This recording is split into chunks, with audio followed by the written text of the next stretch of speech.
고수 서바이벌의 최은정입니다. 코스피 지수가 3거래일 만에 반등에 성공했지만 상승 모멘텀도 없었고요. 뚜렷한 수급 주체도 나오질 않았습니다. 오늘 코스피 지수는 1600에서 1614포인트 선에 갇힌 지루한 모습을 보였는데요. 하이리츠를 대표하는 두 분의 전문가는 오늘 장을 어떻게 보고 계실지 궁금합니다. 먼저 두 분의 전문가를 영상을 통해서 소개를 해드릴게요.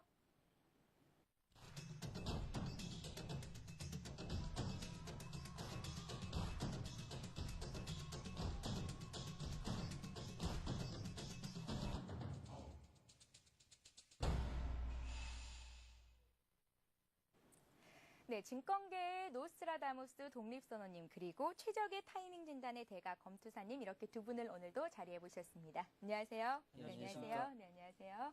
네, 먼저 고수 서바이벌 시작에 앞서서 여러분들에게 참여 방법을 안내해 드리겠습니다. 아래 나가고 있나요? 네, 문자와 전화, 게시판을 통해서 여러분들이 갖고 계신 보유하고 계신 종목 상담 신청을 하실 수가 있고요. 증시와 관련된 여러 가지 궁금증들도 보내실 수가 있습니다. 문자는 샵 5588번으로 보내주시면 되고요. 전화는 1599-7770번이 열려 있습니다. 자, 이렇게 문자 메시지와 전화, 게시판을 통해서 상담을 요청해 주신 분들께 선착순 300분께는요. 하이리치 증권방송의 3일 무료 이용권 드리고 있으니까요. 이 무료 이용권도 꼭 챙겨 가시기 바랍니다. 잠시 뒤에 고수 이슈를 시작합니다.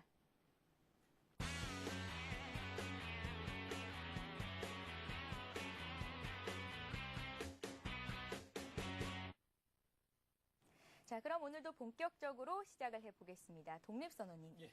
어제 시초가 대비해서 플러스 마이너스 23포인트 정도의 변동성이 있을 것이라는 말씀을 해주셨는데요. 예. 오늘 1608로 시작을 해서 1615선까지 갔다가 1611로 장을 마쳤거든요. 예. 뭐 긍정적으로 보면 되는 건지 궁금합니다. 오늘 장 어떻게 보시는지요? 예, 그러니까 내재 변동성이다라고 하는 거 어제가 제가 이제 우리 고수 서바이벌 처음 나와서 이제 그런 말씀 내재 변동성이라는 것에 대해서 제가 어제 처음으로 이제 설명을 좀 드렸는데 네. 그 내재 변동성이라고 하는 건 그날 움직일 수 있는 지수의 이제 변동폭이다라고 생각하시면 되겠죠. 근데 제가 어제도 이제 설명을 드렸듯이 어제 저점이었었던 1601포인트라고 하는 저점은 어제 변동할 수 있었던 지수 변동폭의 저점을 잡았기 때문에 즉 1626포인트로 출발했던 지수가 내재 변동성 25포인트를 하락을 해서 1601포인트에서 저점을 잡았기 때문에 이제 시장의 방향성은 상승으로 전환이 됐다라고 말씀을 좀 드렸거든요. 그래서 이 흐름, 방향성이 전환되어 있는 것은 변함이 없습니다. 그렇기 때문에 단기적으로는 여전히 상승으로 좀 봐주셔야 된다라고 말씀을 드릴 수가 있는데 제가 어제도 이제 만약에 시장이 조정에 나오려고 한다면 오늘 지수가 시초지수 대비 23포인트의 상승을 보여서 그 23포인트의 영역에서 저항을 받을 때 시장은 조정으로 바뀐다라고 말씀을 좀 드렸지 않습니까? 그렇다면 오늘 지수가 강한 상승의 흐름을 보이진 않았지만 결국 제가 말씀드린 23포인트 상승치를 가지 않았다라고 하는 건 결국 여전히 시장의 방향성은 상승 쪽에 포커스가 맞춰져 있다는 얘기가 되겠습니다. 그래서 오늘 저는 개인적으로 오늘 시장을 좀 지켜보면서 상승의 전초전이었다라고 말씀을 좀 드리고 싶습니다. 그래서 내일장은 아마 여러분들 좀 기대해 보실 수 있을 만한 그런 시장의 상승이 예상이 된다라고 설명을 좀 드릴 수가 있을 텐데요. 한 가지 주목할 점은 어제의 흐름에서 나온 측면은 있습니다. 자, 기술적인 차트를 통해서 어제 어떠한 흐름들이 연출되었었는지에 대해서 제가 좀 설명을 드려보도록 하겠습니다. 자, 제가 그저께 고서바이벌 출연해서 여러분들께 현재 시장은 추세가 잡혀 있다라고 말씀을 좀 드렸었거든요. 네. 근데 어제 이제 단기적인 추세에 문제가 좀 발생을 했습니다. 자, 제가 추세라고 하는 것은 반복적인 수치를 통해서 지수가 고점을 연속적으로 돌파할 때 그게 추세다라고 말씀을 좀 드렸는데요. 즉 의미 있는 저점의 출발점으로부터 해서 이 화살표가 들어간 날마다 지수는 이제 고점을 돌파할 의무들이 있습니다. 보시면 제가 화살표를 표시해 놓은 날마다 지수는 고점을 돌파하는 그런 흐름을 보였었는데 어제 지수가 고점을 돌파했었어야 되거든요. 근데 어제 종합주가지수가 1630포인트의 고점을 돌파를 못했죠. 선물지수 역시도 고점을 돌파하지를 못했습니다. 이 얘기는 무슨 얘기냐면 조금 어렵게 얘기가 들어갈 수가 있는데 고점을 돌파할 의무가 있는 날 고점을 돌파하지 못하면 상승의 추세에 이제 문제가 발생했다는 얘기가 되겠고요. 조만간에 여러분들이 생각하는 것보다는 조정이 좀 깊게 들어올 것이다라고 하는 것을 이제 암시해주는 하나의 힌트가 두었다라고 보시면 되겠습니다. 물론 지금 또다시 26의 화살표 지금 보시는 것처럼 다시 반복적인 수치를 하게 되면 내일장은 다시 고점을 돌파하는 날이거든요. 그래서 단기적으로 이제 내일장에 있어서 지수는 다시 1630포인트를 돌파할 거로 예상을 하고 있어요. 그런데 문제는 돌파를 한다 할지라도 어제부로 조정에 대한 신호가 한번 나왔기 때문에 지수가 상승을 한다 할지라도 조만간에 여러분들이 생각한 예를 들어서 고점 대비 지수가 한 50포인트 내지는 한 60포인트 정도의 깊은 조정을 부여하겠다라는 이제 신호는 나와 있다는 것이죠. 그래서 상승을 강하게 전개가 된다 할지라도 조정에 대한 마인드는 이제 어제부로 열렸다라고 보시면 될 것 같고요. 하지만 제가 봤을 때는 시점상으로 봤을 때 아까 뭐 출발하면서 말씀드렸지만 내재 변동성을 상승으로 채울 때 조정의 타이밍이 들어가는 것이기 때문에 일단 단기적으로는 상승으로 보시고 상승으로 보시는 가운데 제가 뭐 출연을 하는 가운데서 그런 기회가 온다면 상승 쪽에서의 내재 변동성을 채울 때 비로소 조정의 템포가 들어갈 것이다라고 볼 수 있겠지만 제가 예상해 볼 때는 이제 12월 말이나 12월 초에 지금 보신 이 고점 돌파의 의무가 있는 날 고점 돌파를 못한 그 조정의 암시가 나온 효과가 아마 11월 말에서 아마 12월 초 정도에 아마 나올 것으로 예상을 하고 있는데 일단 그 부분은 좀 더 두고 봐야 되는 문제라고 볼 수 있겠고요. 일단 단기적으로는 여전히 상승 쪽에 포커스가 맞춰줘야 된다. 이렇게 말씀을 좀 드릴 수가 있겠고요. 만약에 지수가 좀 상승하지 않는다면 제가 지금 연 3일째 지수 상승에다가 포커스를 맞추고 여러분들 투자를 하시라고 말씀을 좀 드리고 있는데 내일도 상승이 나오지 않는다면 제가 고서바이벌은 아마 면목이 없어서 출연을 못하지 않을까라는 생각을 좀 가지고 있습니다. 예, 알겠습니다. 장기적인 상승 추세는 살아있지만요. 하지만 조정이 좀 깊게 들어올 수도 있다. 이런 말씀을 하셨는데요.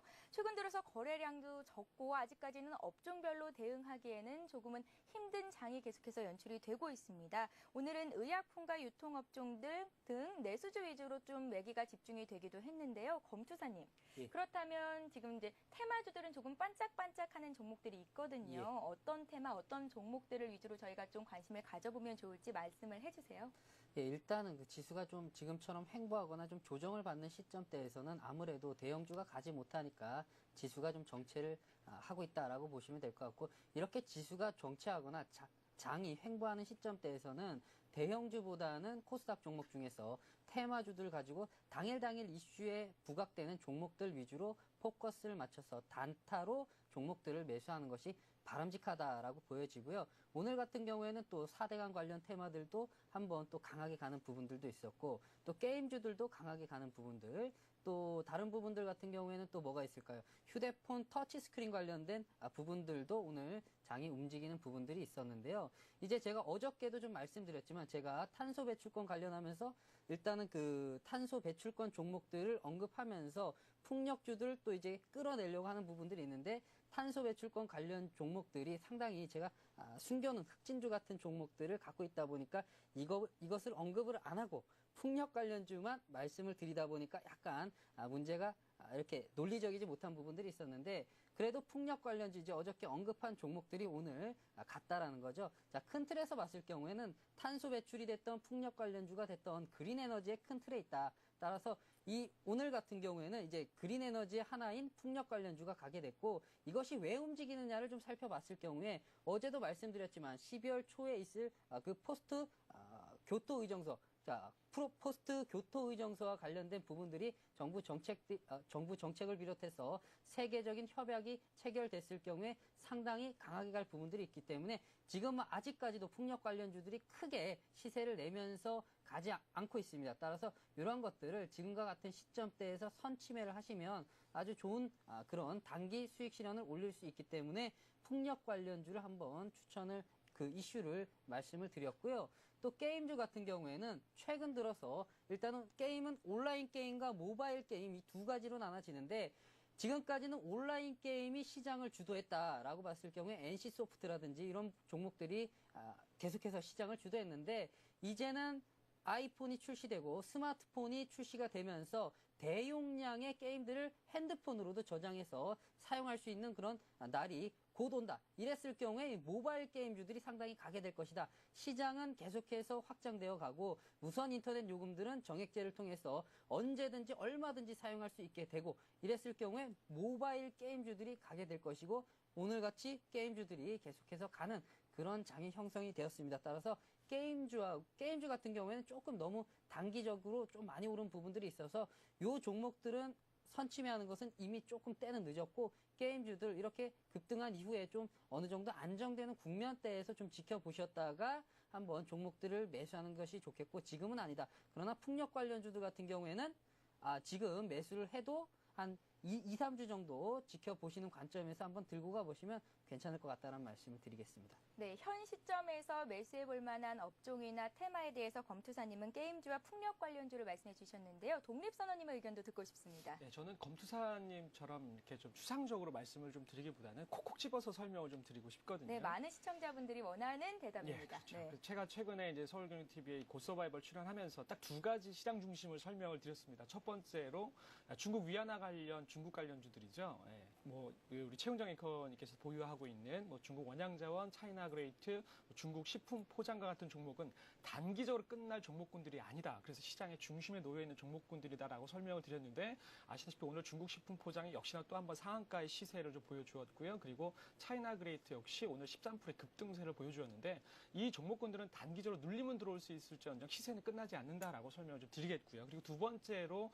소개해드렸던 것이 이제 IT 부품입니다. 아무래도 디스플레이 업계가 향후에 뭐 8조 2천억, 단기적으로는 8조 2천억, 그리고 향후에는 중기적으로는 그 2013년도까지 28조 원 정도의 설비 투자에 나설 것이다라고 발표를 하면서 결국 IT 부품 관련 종목군들이 이러한 성장성을 바탕으로 해서 시세가 분출될 것이다라고 설명을 좀 드렸는데요. 이러한 테마와 종목군들이 바로 이제 2009년 12월 연말장세 그리고 2010년 초반 상반기에 시세를 뽐낼 그런 테마다라고 말씀을 좀 드릴 수가 있는데 오늘 여기에다가 제가 하나를 더 추가를 하려고 합니다.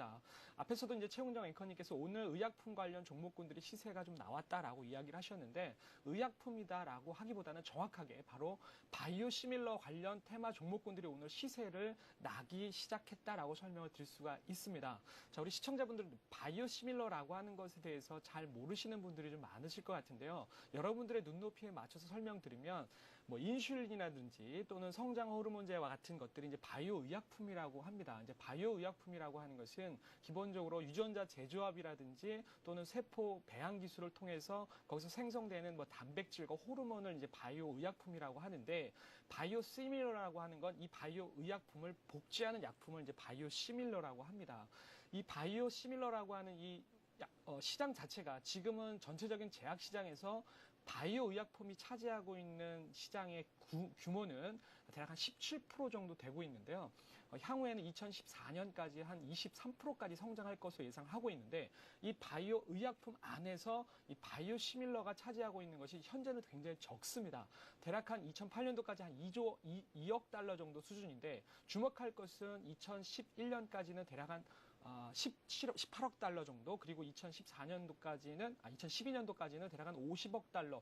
즉, 제가 말씀드리는 것만 보셔도 수치가 굉장히 고성장을 하고 있는데, 그렇기 때문에 글로벌 기업인 삼성전자가 차세대 신성장 기업으로 신성장 산업으로 뽑은 것이 바로 이 바이오 시밀러 산업입니다.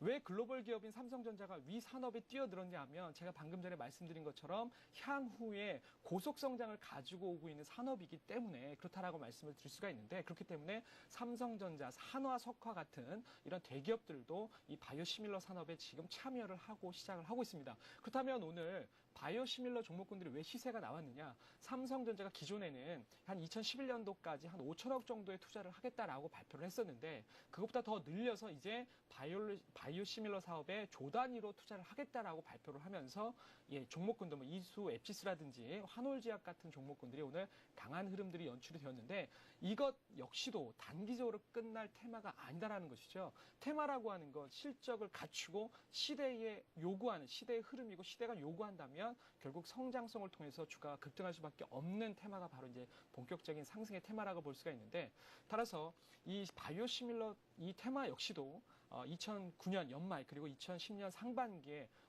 시장의 중심이 될 수 있는 테마라고 했을 때 저는 여러분들께 한 가지 꼭 집어서 말씀드리라고 한다면 한올제약과 같은 종목군들, 즉 삼성전자와 같은 대기업이 이 바이오시밀러 산업에 발을 들여놓기 시작을 하면서 이제 이 업계도 재편될 수밖에 없거든요. M&A가 진행된다든가 또 지분 투자가 진행된다든가 했을 때 그렇다면 그 테마 안에서 좀 대장주 역할을 할 수 있는 것이 바로 한올제약이다라고 설명을 드릴 수가 있는데요. 단기적으로 기술적인 차트를 통해서 한올제약의 종목군 한번 좀 살펴보도록 하겠습니다. 네. 지금 최근 들어서 한올제약의 주가의 흐름이 오늘 이제 시세가 좀 연출되는 그런 모습들을 보였는데 저는 개인적으로 이렇습니다. 한올제약 같은 경우 여러분들이 한 4,500원대 이하 정도로 매수로 좀 접근을 해 나가신다라고 한다면 매수가 대비 한 5% 정도의 손절가를 설정을 하시고 기본적으로 단기적으로 충분히 6,000원대까지 기본적으로 일목균형표상 저점을 기준으로 했을 때 저항을 받을 수 있는 가격이 6,000원권인데 단기적으로만 놓고 본다면 6,000원까지의 추가적인 상승이 충분히 가능하다. 따라서 이 바이오시밀러 테마는 지금부터 이제 오늘부터 하나의 어떤 시작을 알리는 신호탄이 시작이 되었다라고 좀 강하게 어필을 좀 하고 싶습니다. 예. 네, 독립선언님께서는 중국 관련주와 IT 부품주 그리고 여기에 더불어서 바이오시밀러 관련주까지 관심을 가져보라 이런 말씀을 해주셨는데요. 독립선언님 문자가 하나 들어와 있습니다. 네. 8260님께서 차이나 그레이트와 중국 원양자원 당장 지금 사도 되는지 이 시기에 대해서 여쭤봐 주셨거든요. 예.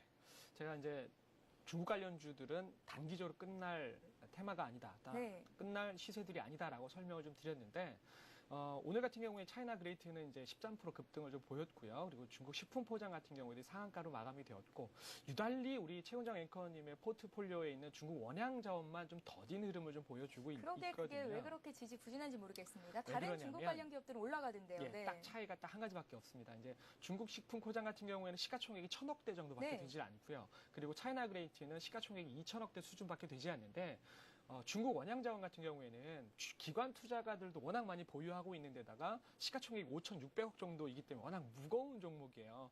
대박이라고 하는 건 그만큼 가벼운 종목에서 나올 수밖에 없습니다. 그래서 그런 차이점이 있다라고 설명을 드릴 수가 있는데 제가 기술적으로 좀 단기적으로 차트를 보시면서 지금 시점이 중국 관련주를 매수할 시점인지를 과연 한번 좀 체크를 해드리도록 하겠습니다. 일단은 시세는 살아있다는 말씀을 해주셨죠. 그렇죠. 네. 그러나 단기적으로는 이제 눌림이 들어올 수밖에 없는 자리에는 도달을 했어요. 왜냐하면 제가 이제 설명을 좀 드릴게요. 제가 그 중국 박스란다. 예, 죄송합니다.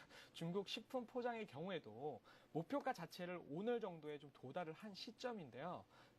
자, 일목균형표를 보시면 저점으로부터 일단 단기적인 목표가가 바로 이 구간인데 오늘 상한가 오면서 이제 목표가를 어느 정도 채운 그 흐름이 좀 연출이 좀 되었고요. 그리고 제가 추천을 해서 거래하고 있는 종목인데요. 차이나 그레이트 역시도 이 저점을 잡은 자리로부터 2,500원대가 단기적인 저항권이기 때문에 일단 현재 단기적인 시점에서는 눌림을 좀 받을 수 있는 그러나 이제 주가는 궁극적으로는 저항을 받고 나면 이제 눌리고 나서 이제 돌파를 다시 할 거라고 예상을 하고 있는데요.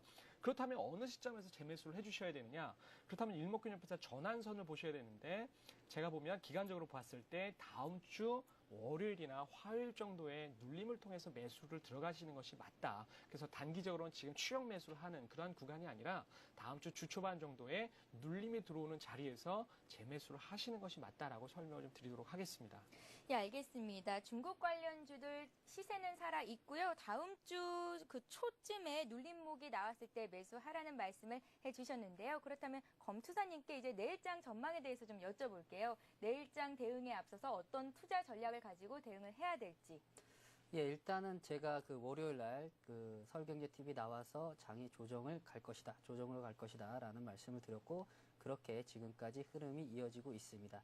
자, 오늘 같은 경우는 뭐 약간 0.3% 정도 상승하는 모습들을 보여줬지만 정확하게 제가 뭐 정확한 수치를 갖춰서 어느 정도에서 포인트를 찍고 올라온다 혹은 찍고 내려온다 이런 것을 말씀드릴 수는 없지만 일단은 1635포인트 가량 정도에서 이 저항 구간을 뚫고 지수가 올라간다면 추세가 강한 상승세로 이어갈 것이다 라는 정도의 그 추세만 우리 시청자분들께서 잡고 가시고 이 1635포인트 이하권 가령 1630포인트에서 1600포인트 사이에서 종합주가 지수가 흐름을 이어가거나 빠진다면은 일단은 1550포인트권 혹은 1500포인트권까지 지지를 받고 다시 반등으로 갈 가능성들이 높다. 이러한 큰 틀에서 우리 시청자분들께서 종목 대응 방법들을 가져가야 된다. 그러면 이렇게 지수가 조정을 받고 1600포인트까지 밀리는 상황들이 나온다면 일단은 테마주 위주로 종목들을 공략을 하셔야 되겠고 그 이후에 반등이 나오는 시점대에서는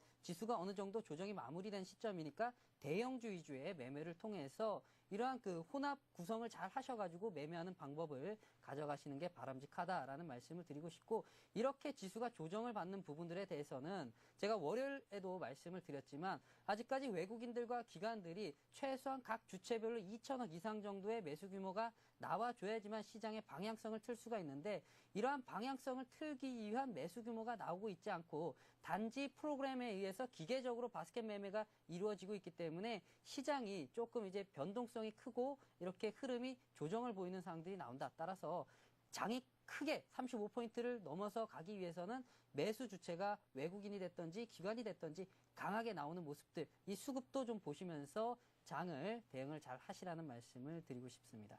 예, 알겠습니다. 이렇게 해서 고수의 이슈는 여기서 마무리를 짓고요. 잠시 후에 왕초보 최은정의 투자 일기를 이어가겠습니다.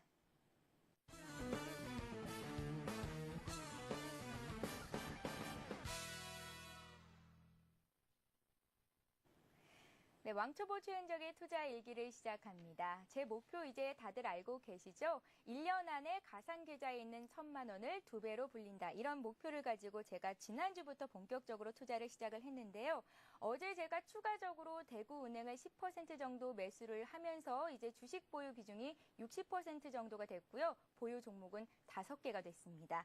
자, 독립선언님. 예. 제가 오늘 추가적으로 매수를 했을까요? 안 했을까요? 아무래도 이제 계속해서 우리 검투사님이나 저나 우리 최은정 앵커님께 투자 종목 수가 좀 너무 많다. 보유하고 네. 계신 종목은 괜찮은데 투자 종목 수가 좀 너무 많다라고 계속해서 이야기를 해드렸었거든요. 그럼에도 불구하고 만약 종목 수를 좀 늘렸다라고 한다면 이 프로그램 자체가 좀 의미가 없다라고 볼 수가 있을 것 같아요. 그렇기 때문에 아마 추가적으로는 종목을 매수하시지는 않지 않으셨을까라고 좀 생각을 하고 있습니다. 네, 정답을 맞추셨습니다. 저는 오늘 사지도 않았고요. 또 팔지도 않았는데요. 두 분 모두 제가 갖고 있는 이 종목의 수가 너무 많다. 이런 말씀을 하셨잖아요. 그래서 더 이상 사지는 않았습니다. 예. 가지고 있는 종목들이 또 너무 좋아가지고요. 팔지도 못했는데요. 일단은 샀다 팔았다 너무 자주 하면 사실 그 수수료만 더 많이 물게 되는 거고요. 그래서 일단은 제가 사지는 않았는데 관심 가져볼 만한 종목이라고 두 종목을 제가 좀 생각을 해봤거든요. 두 예. 분의 전문가께 어떤 종목인지 또 괜찮은 종목인지 여쭤보고 싶어서 준비를 해봤습니다. 예. 차트 보시죠. 네, 황금 ST하고 한미파센트인데요. 사실 시장에서는 주목을 받고 있지는 않습니다. 예. 숨은 종목이라는 생각이 들어서 매수를 했고요. 현재 주가는 좀 떨어지고는 있지만 지금이 저가에 살 수 있는 좋은 매수 기회라고 생각이 들었고요. 또 회사의 규모도 크지 않습니다. 하지만 어떤 한 분야에서 독보적인 존재라는 생각이 들어서 이 두 종목을 제가 좀 준비를 해봤습니다. 독립선우님. 예. 먼저 제가 황금 ST 왜 고르게 됐는지 좀 설명을 드릴게요. 예. 네, 황금 ST 먼저 말씀을 드리면요. 스테인리스 강판 전문 가공업체인데요. 현재 퍼가 예. PER이 주가 수익 비율이 한 4.4배 정도라고 나왔거든요. 예. 2007년도에 최악의 실적 부진을 경험했을 때 그 바닥 수준보다도 현재 퍼가 더 낮은 수준이다. 그래서 저평가 매력이 있다. 이런 분석을 제가 가지고 이 종목을 관심을 갖고 지켜보게 됐습니다. 예. 황금 ST 어떻게 보고 계신가요? 일단은 제가 최은정 앵커님의 능력에 있어서 종목을 좀 많이 늘리는 능력은 좀 단점일 수는 있겠습니다만 종목을 선정하는 그 매매의 기준은 상당히 좀 좋으신 눈을 가지고 계시다라고 생각을 좀 하고 있습니다. 어떤 의미에서죠? 종목들을 네. 원칙 있게 상승의 근거를 가지고 있는 종목들을 매수하시기 때문에 굉장히 좀 칭찬받으실 만하다. 그러니까 황금 ST 같은 경우에도 아까 설명해 주셨지만 그 나름대로의 그 업계에서는 그 고유의 영역에서는 시장 점유율을 굉장히 높게 가지고 있는 종목이다라고 말씀을 좀 드릴 수가 있겠죠. 철강 금속 업체인데 다만 이제 비교할 때 이제 과거의 어떤 일정한 시점에서의 퍼를 기준으로 해서 현재 기준으로 해서 비교하시기보다는 전반적으로 현재 동종 업계에서의 평균 퍼와 비교해서 상대적으로 저평가되어 있느냐, 고평가되어 있느냐를 판단하시고 이제 매수하시는 게 좋을 것 같다라고 말씀을 좀 드릴 수가 있는데, 현재 철강금속 업종의 기본적인 평균 퍼가 9배인 점을 좀 감안했을 때 매년 주가 수익 비율 황금 ST가 4.4배라고 한다면 이제 저평가되어 있는 측면은 있고요. 더불어서 실적이 전반적으로 좀 계속해서 증가하고 있는 측면들도 있습니다. 다만 기술적인 측면도 나름대로 좀 필요한데요. 그동안 이제 황금 ST가 주가가 대략 한 2,800원대에서부터 만 원대까지 좀 큰 폭으로 좀 상승을 했기 때문에 지금 시점은 상승에 대한 기간 조정권 위에 놓여 있다라고 볼 수가 있을 것 같습니다. 제가 어제부터 저점을 형성한 구간으로부터 그 가격대 위에 존재하는지 아닌지에 따라서 등급을 매기고 있는데 황금 ST 같은 경우에는 이제 A급 등급을 받고 있는 종목이다라고 볼 수가 있겠죠. 그렇기 때문에 매수로 접근하신 것이 맞는데 다만 조정을 어디서 보일 것이냐 따라서 매수 타이밍을 어디서 잡을 것이냐라고 했을 때 고점 12,400원이 형성이 되어 있는 이 시점으로부터 해서 조정을 마무리할 수 있는 영역은 딱 두 군데입니다. 그러니까 7,000원과 6,000원 사이에서 조정을 마무리하게 되어 있는 종목이기 때문에 지금 7,930원에 있는 놓여 있는 이 타이밍상 조금 더 주가가 내려올 것을 대비해서 한 7,000원 정도에서부터 분할로 접근을 해 나가신다면 전반적으로 기업 분석, 그리고 기술적 분석, 그리고 수급적인 아무래도 이제 수급적인 측면을 고려했을 때도 아마 저 구간에서부터 분할 매수로 적용해 나가신다면 분석하신 바대로 저평가되어 있는 구간이기 때문에 결국 주가는 실적 대비 적정 주가를 찾아갈 수밖에 없기 때문에 충분히 좋은 타이밍에서 매수를 하실 수 있다라고 말씀을 좀 드리도록 하겠습니다. 예, 황금 ST 같은 경우는 7,000원 선이 붕괴됐을 때 저가 매수의 기회로 이용해봐라. 이런 말씀으로 정리를 해보면 될까요? 예, 알겠습니다. 자, 이번에 제가 또 생각한 종목이 한미파스인데요. 예. 네, 검투사님, 이 종목을 제가 또 준비를 해봤습니다. 들어보시겠습니까? 예. 네, 이 한미파슨스는 건설 CM 회사라고 알려져 있는데요. CM이란 건설 사업 관리자가 발주를 대신해서요, 웨딩 플래너처럼 건설 플래너의 역할을 하는 회사입니다. 자, 건설 공사에 대한 기획부터 설계, 계약 등등 많은 이런 활동들을 관리하는 회사라고 알려져 있는데요. 사실 아직까지 국내 이 CM 회사가 크게 이렇게 정착되어 있지는 않지만요. 매출 부분에서 봤을 때 해외에서의 매출이 점차 매년 증가하고 있다는 분석 보고서를 제가 읽었습니다. 그리고 현재 주가 수준도 상당히 저평가되어 있다. 이런 분석이 나왔더라고요. 그래서 제가 한미파슨스 관심 종목으로 좀 꼽아봤는데요. 예. 어떻습니까? 예, 맞습니다. 건설 사업 관리, 컨스트럭션 매니지먼트라는 부분의 약자죠. 자, 이 건설 사업 관리를 통해서 이 전반적인 그 사업 계획들을 세우고 이런 부분들을 하는데 이 사업 수주를 받은 것이 이제 뭐 여의도 파콘이라든지 삼성전자의 탕정이라든지 이러한 그 이미 사업 수주를 받아서 4분기에 상당히 이제 이 부분들이 반영이 되면서 매출액들이 증가할 부분들이 있고요.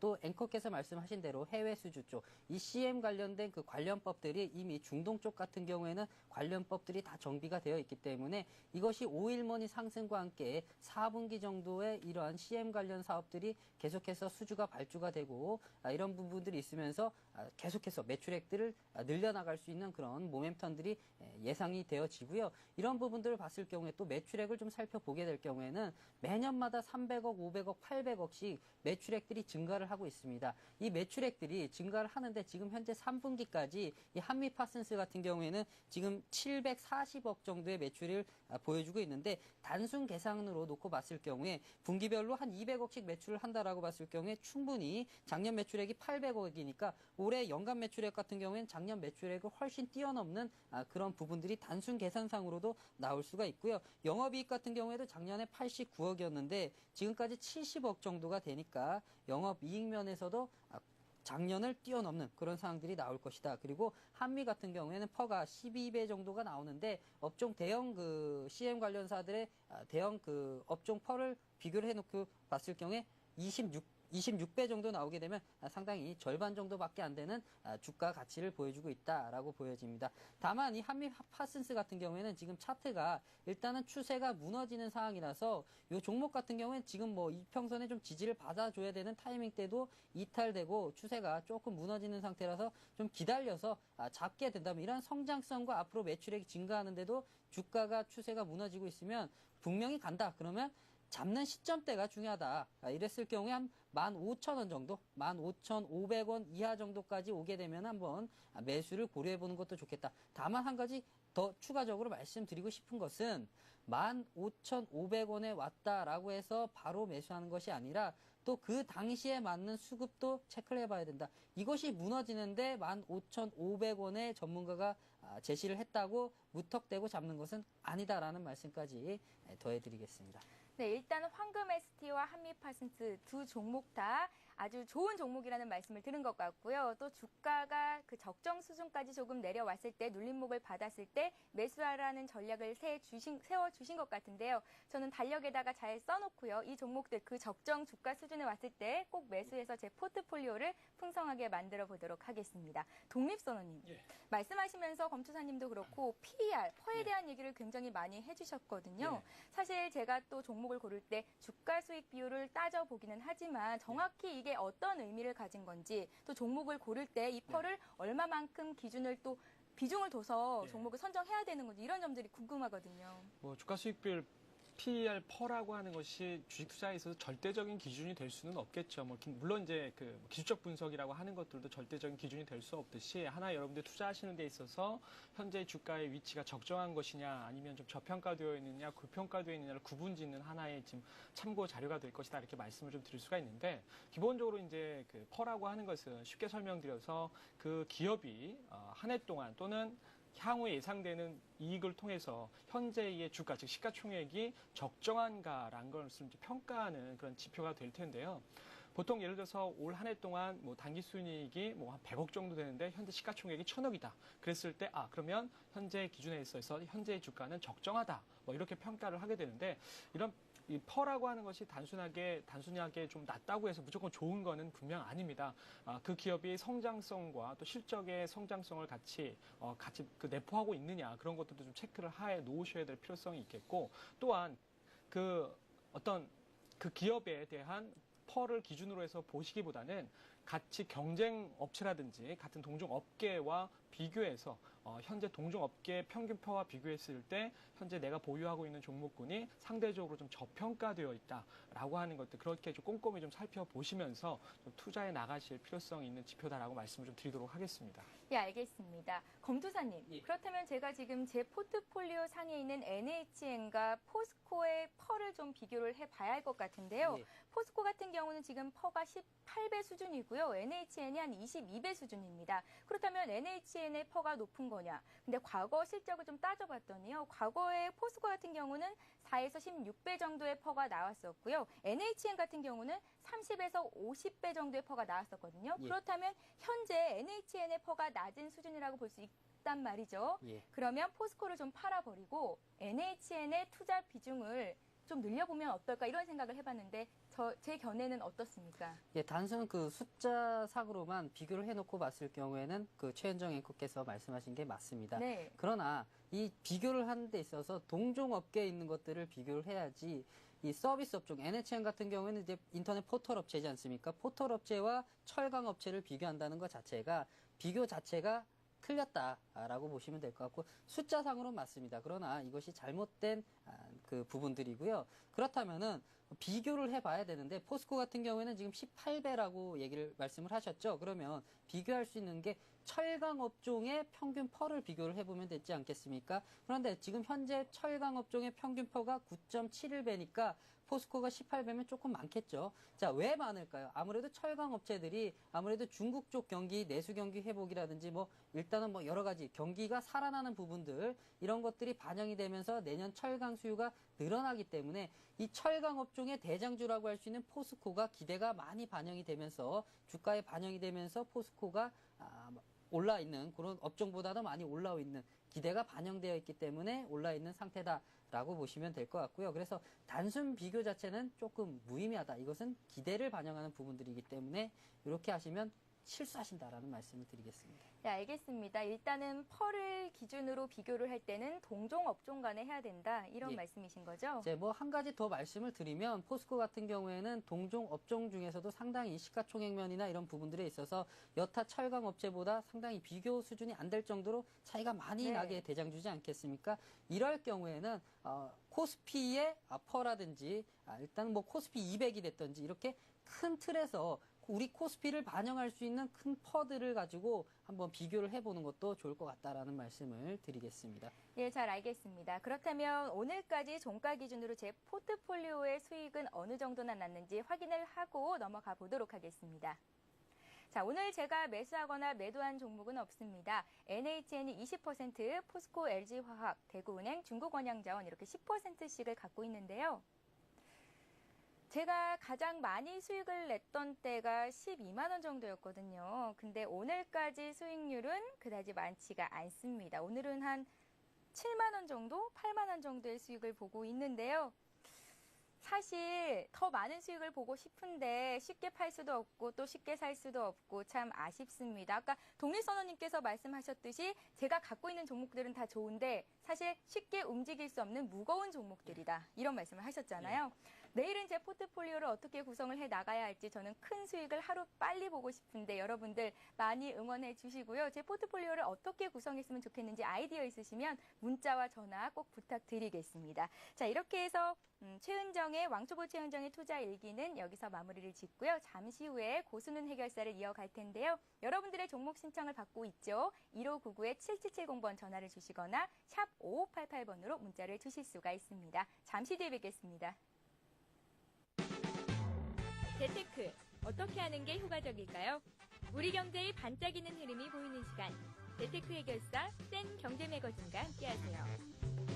경제 뉴스를 통해 재테크를 말한다. 주간 경제 이슈를 서울경제신문 경제 전문 기자와 업계 전문가가 심층 분석해주는 더 센 뉴스. 재테크의 시작은 생활 가까이에서. 일상 속에서 돈 벌 수 있는 생활 속 재테크 현장. 재테크 플러스. 경제 전문가의 수준 높은 재테크 강의를 안방에서 편안하게 만나보세요. 금융, 부동산, 보험 등 투자 상품의 핵심 알맹이만 쏙쏙 뽑아서 알려드리는 잘 벌고 잘 사는 법. 각계각층 명사의 이야기를 통해 성공을 체험해보는 퍼스트 클래스. 매주 금요일 오전 11시. 대한민국 대표 재테크 프로그램 센 경제 매거진에서 재테크의 모든 것을 만나실 수 있습니다.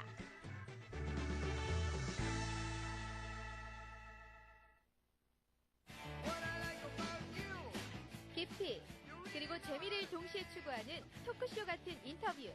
홍현중의 위디. 저널리스트의 날카로운 시각 그리고 위트로 홍현중 해설위원이 이 시대의 아이콘들을 찾아갑니다. 매주 화요일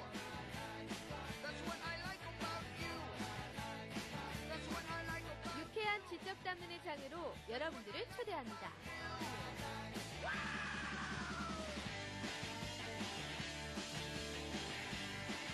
기존 인터뷰와 차별화된 고품격 토크 프로그램 홍현중의 위디.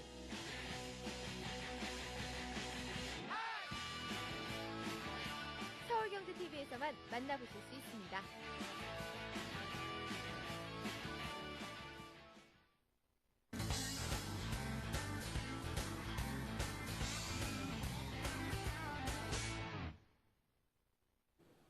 네, 여러분들 많이 기다리셨습니다. 여러분들의 종목 상담을 해드리는 시간이죠. 고수는 해결사. 먼저 1599-7770번으로 연결된 전화부터 한 통 받아보겠습니다. 안녕하세요. 네, 안녕하세요. 네, 안녕하세요. 네. 네, 어디서 전화 주셨습니까? 네, 안산에서요. 안산이요. 네, 네. 어떤 종목이 궁금하셔서 전화를 주셨나요? STX 페노션 하고요. 네. 저기 동양증권요. 근데 이제 STX 페노션을 더 네, 매수가 비중을 좀 말씀을 해주세요. 매수가는 11,900원이고요. 네. 비중은 30%. 30% 정도요. 또 예, 예. 동양종금증권도 갖고 계시다고요. 예, 예. 그것도 한 30% 되거든요. 매수가는요? 그거는 12,000원이요. 12,000원 정도요. 제가 STX 페노션 차트를 좀 보니까요. 최근에 매수를 하신 것 같습니다. 맞습니까? 예, 예. 네, 최근 들어서 이제 해운업종, 조선업종 주가가 좀처럼 살아날 기미를 보이고 있지는 않은데 어떻게 이 주식을 매수를 하게 되셨는지 여쭤볼게요. 이거 저기 4분기에 흑자가 난다 그러거든요. 네, 그래서 지금 이 바닥에 있는 것 같아서 지금 매집을 했는데요. 일단 뉴스를 보셨고요. 예, 예. 예, 알겠습니다. 저희가 이 두 종목 진단을 예. 좀 해드릴게요. 전화 끊고 잘 예. 들어보시기 바랍니다. 감사합니다. 네. 예, 수고하십시오. 네, 동률선호님. 예. 어떤 뉴스를 접하셨다고 하는데요. 4분기에 업황이 좋게 나올 예, 것이다. 그렇게 네. 이야기를 하셨죠. 그러니까 뭐 STX 페노션은 STX 계열의 해운 업체다라고 보시면 되겠고 아무래도 이제 벌크선에 대한 그 운임 지수가 좀 상승을 좀 하고 있죠. 계절적 성수기에 좀 들어가면서 반등에 대한 모멘텀은 좀 갖출 수가 있는 그런 종목이라고 설명을 드릴 수가 있습니다. 다만 업황 자체가 경기 후행 쪽인 측면이 있거든요. 그러니까 경기가 회복되고 난 뒤에 전반적으로 경기가 화랑으로 가면서 물동량이 좀 증가했을 때 모멘텀을 받는 그런 업황이다라고 설명을 드릴 수가 있는데 그렇기 때문에 시장보다 월등하게 뛰어난 수익률을 거두기보다는 시장과 좀 발맞춰서 시장 컨센서스 정도의 수익률을 얻을 수 있는 그런 종목이다라고 설명을 좀 드릴 수 있을 것 같아요. 주가가 많이 좀 내려와 있는 그동안 상승을 많이 못했습니다. 그것은 이제 그만큼 제가 조금 전에 설명드렸던 것처럼 업황 자체 조선 업종이라든지 해운 업종이 좀 그런 후행 업종에 속하기 때문에 기대 수익률 자체가 크진 않다. 그러나 적정 주가라고 하는 것은 분명히 있기 때문에 충분히 상승에 대한 모멘텀 그리고 반등에 대한 모멘텀은 좀 가지고 있다라고 설명을 드릴 수가 있습니다. 뭐 기술적으로 한번 뭐 설명을 좀 드려볼까 하는데요. 그러나 이 종목군을 기본적으로 큰 수익률을 기대할 수 있는 그런 종목군이다라고 보지는 않고 다만 그 박스권에서의 좀 흐름을 유지하지 않겠는가 이렇게 예상을 하고 있어요. 그래서 뭐 단기적으로는 13,000원 그리고 중기적으로는 14,000원 정도의 상승률을 보일 것이다라고 생각을 하고 있고요. 그리고 저점을 좀 높여 나가고 있는 흐름들은 있고 최근에 또 기관 투자가들의 매수세가 11월 달 들어서면서 즉 BDI 지수가 반등하기 시작을 하면서 기관의 매수가 유입은 되고 있기 때문에 수급적인 안정감은 좀 갖추고 있다. 그러나 목표 수익률 자체를 높게 보지는 않으셨으면 좋겠다라는 말씀을 좀 드리겠고 오히려 저는 개인적으로 동양종금증권을 제대로 정말 잘 사셨다라고 판단을 하고 있습니다. 네, 증권주들 최근 들어서 많이 간다 이런 말씀 또 해주셨잖아요. 예, 제가 계속 네. 출연을 해서 말씀을 드릴 때 유일하게 거래소 업종 중에 저점을 잡은 업종이 증권업종이다라고 설명을 드렸고 장기적으로 한 6개월 이상 보유해 나가신다면 동양종금증권 특히나 증권 중에 대장이 현재 대우증권하고 동양종금증권이거든요. 그렇다면 지금까지 증권주의 고점을 돌파할 것으로 예상을 하고 있습니다. 매수 단가가 12,000원대라고 하셨는데요. 개인적으로 잘 사셨다라고 생각을 하고 있고요. 좀 더 길게 보실 필요성이 분명 있습니다. 그러니까 증권업종은 악재를 다 털었죠. 펀드 환매에 대한 악재를 다 털어내었기 때문에 향후에 유동성을 바탕으로 한 가장 선도에 설 수 있는 업종이다라고 말씀을 드릴 수 있습니다. 그래서 증권주는 좀 더 길게 보는 마인드, 대략 한 6개월 정도, 한 50% 정도의 수익을 볼 수 있는, 즉 매수하신 단가로부터 기본적으로 동양종금증권이 연중 최고치를 돌파하는 시점까지 보유해 나간다는 마인드, 따라서 한 6개월에 한 50% 이상의 수익을 노려보는 그런 중장기 투자가 좀 필요한 시점이다라고 설명을 드리겠고요. STX 페노션 같은 경우에는 이제 계절적 성수기로 들어가고 있기 때문에 단기적인 측면에서 좀 수익을 내고 나오시는 전략으로 대응하시는 것이 좋겠다라고 정리를 해드리겠습니다. 예, 알겠습니다. 이번에는 샵 5588번으로 들어온 상담을 한 종목 받아보겠습니다. 문자 메시지 중에서 골라봤는데요. 이번 종목은 LS입니다. 10만 500원에 20% 정도를 매수를 하셨다고요, 검투사님? 예, LS 같은 경우에는 그 자회사에 대한 부분들을 좀 짚고 넘어가야 됩니다. LS 산전 같은 경우에 이제 실적들이 계속해서 좋아지고 있고 이제 뭐 어디죠? 진도하고 제주도 간에 그 케이블을 설치를 하면서 3,500억 가량의 매출액들을 이런 수주 물량들을 좀 받아놓고 있고 해서 이 자회사들이 계속해서 양호한 실적들을 보여주고 있기 때문에 당연히 LS 같은 경우에도 추가적으로 갈 수 있는 그런 사항들이 나오고 있고 여기에 더해서 이제 정부 정책 관련해서 스마트 그리드, 지능형 전력망 그 테마와 함께 정부에서 계속해서 밀고 있다라는 거죠. 따라서 LS 역시 추가적으로 더 매출 증대와 함께 성장성이 더욱더 나아질 수 있는 부분들이 얼마든지 모멘텀들이 있다. 따라서 일단은 그 가치적이라든지 성장성만 놓고 봤을 경우에는 더 가야 되는데 요걸 가지고 또 한번 차트를 좀 말씀을 드리게 되면 지금 현재 차트상으로 놓고 봤을 경우에 한번 너무 이런 것들이 주가에 반영이 되면서 자 오르고 자 한번 찍고 고점대에서 약간 오늘 같은 경우에 밀리는 부분들이 있었고 장중에는 이렇게 아랫꼬리를 달고 크게 한번 개인 투자자들을 좀 힘들게 만들었던 부분들이 있는데 자 지금 매수하신 금액이 10만 500원입니다. 그래서 일단은 아직까지는 좀 더 지켜보실 수 있는 여유가 있다. 따라서 뭐 딱히 지금 제가 분봉상으로 좀 보더라도 한 10만 보게 되면은 저점대가 한 10만 500원대 매수가 가격대가 지지라인대입니다. 그래서 일단은 10만 500원대에서 10만 원대가 이탈이 된다. 10만 원대가 이탈이 되면 일단은 추세가 좀 빠질 수가 있으니까 성장성은 둘째 치고 지금 수급이 좋지 않기 때문에 그렇게 되면 다시 밑에서 저점 매수를 하면 되지 않겠습니까? 그러니까 매수가 이상으로 이탈되면 매도 후 다시 재매수, 그렇지 않고 매수가 이상에서 다시 반등으로 간다라고 했을 경우에는 추가적으로 보유하시면 큰 무리 없이 수익을 낼 수가 있겠다라는 말씀을 드리겠습니다. 네, 알겠습니다. 이번에는 게시판을 통한 상담을 한 종목 받아보겠습니다. 오랜만에 들어온 종목이네요. 삼천리 자전거인데요. 매수가가 19,100원 정도고요. 비중은 한 20% 정도 되신다고요. 손절을 해야 하는 건지 추가 매수를 가능해서 좀 보유를 해도 되는 건지 알려주세요. 이런 글을 올려주셨습니다. 네, 독립선언님. 굉장히 어려운 종목을 좀 주신 것 같아요. 다시 살아날 수 있을까? 이런 기대감이 좀 있긴 한데요. 그게 관건이겠죠. 네. 과연 이제 자전거 테마가 과연 살아날 수 있을까? 정책 테마라고 볼 수가 있겠고, 최근에는 이제 세종시에 자전거 테마 도시를 건설한다는 것 때문에 잠깐 반짝하는 그런 흐름을 좀 보였었는데, 물론 실적이 뭐 향상이 되고는 있습니다만 현재 주가 위치 자체가 실적으로 이야기할 수가 없죠. 이제 정책 테마다 보니까 이제 좀 급등하는 흐름이 이제 2009년도에 장세에 좀 나타났었는데, 아무리 말씀드리면 고평가되어 있다라고 말씀을 좀 드릴 수밖에 없겠죠. 그리고 매수하신 단가가 삼천리 자전거에 있어서요, 좀 단기적으로 본다면 좀 고점권에 놓여 있고, 기술적인 흐름을 좀 보시면서 설명을 좀 드리겠지만, 삼천리 자전거 보시면 상승할 때는 역시나 그만큼 거래량이 많습니다. 거래량이 많다는 건 그만큼 이 종목에 대해서 관심도 많다는 얘기거든요. 그러니까 주가가 한 고점권에 있을 때는 거래량이 많이 있는데, 지금 보시면 거래량이 거의 없지요. 그러니까 시장에서 지금 소외되고 있다라고 보시면 되거든요. 주식이라고 하는 건 기본적으로 연예인하고 좀 비슷해서 투자자들로 하여금 관심을 받지 못하면 전반적으로 계속해서 침체로 가는 경향이 많아요. 그러니까 삼천리 자전거 같은 경우에 지금 침체가 되어 있고 주식시장에 좀 소외되어 있는 테마다라고 보실 수가 있는데, 글쎄요, 지금 제가 봤을 때는 삼천리 자전거는 조금 고점에서 좀 손실이 좀 보여 있으신 상태이긴 한데, 단기적인 어떤 시세가 좀 나올 때 정리를 해 나가시는 게 아마도 주식 투자에 있어서 여러분들 우리 시청자분의 자산을 지켜나가는 방법이 되지 않을까라고 말씀을 좀 드리고 싶습니다. 예, 알겠습니다. 이번에는 또 샵 5588번으로 들어온 문자 메시지 중에 한 종목을 골라보겠습니다. 게임빌인데요. 오늘 게임 관련주들 급등하는 모습을 보였습니다.